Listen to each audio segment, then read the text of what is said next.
ಅಂಗಡಿ ಮುಂಗಟ್ಟುಗಳಲ್ಲಿ ಕನ್ನಡಕ್ಕೆ ಅಗ್ರಸ್ಥಾನ ನೀಡಬೇಕೆಂದು ಆಗ್ರಹಿಸಿ ಕರ್ನಾಟಕ ರಕ್ಷಣಾ ವೇದಿಕೆ ನಿನ್ನೆ ಬೆಂಗಳೂರಿನಲ್ಲಿ ವ್ಯಾಪಕ ಪ್ರತಿಭಟನೆ ನಡೆಸಿತ್ತು.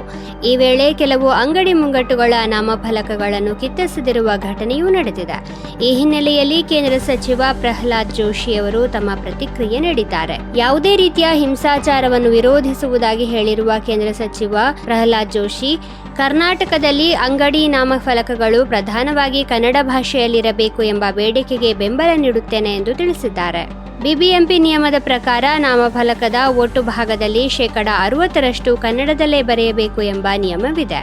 ಆದರೆ ಅನೇಕ ಅಂಗಡಿಗಳು, ವಿಶೇಷವಾಗಿ ಮಾಲ್ಗಳಲ್ಲಿ ಈ ನಿಯಮವನ್ನು ಸಂಪೂರ್ಣವಾಗಿ ಕಡೆಗಣಿಸಲಾಗಿದೆ.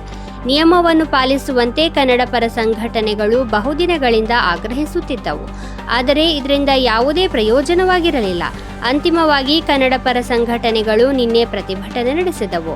ಈ ವೇಳೆ 20ಕ್ಕೂ ಹೆಚ್ಚು ಅಂಗಡಿ ಮುಂಗಟ್ಟುಗಳು ಜಖಂಗೊಂಡಿವೆ. ಪ್ರತಿಭಟನೆ ಹಿಂಸಾಚಾರಕ್ಕೆ ತಿರುಗುತ್ತಿದ್ದಂತೆ ಕರವೇ ಅಧ್ಯಕ್ಷ ನಾರಾಯಣಗೌಡ ಸೇರಿ ಹಲವು ಕಾರ್ಯಕರ್ತರನ್ನು ಪೊಲೀಸರು ವಶಕ್ಕೆ ಪಡೆದರು. ಕರವೇ ಹೋರಾಟದ ಕುರಿತಂತೆ ವಿಧಾನ ಪರಿಷತ್ ವಿಪಕ್ಷ ನಾಯಕ ಕೋಟಾ ಶ್ರೀನಿವಾಸ ಪೂಜಾರಿ ಪ್ರತಿಕ್ರಿಯಿಸಿದ್ದಾರೆ.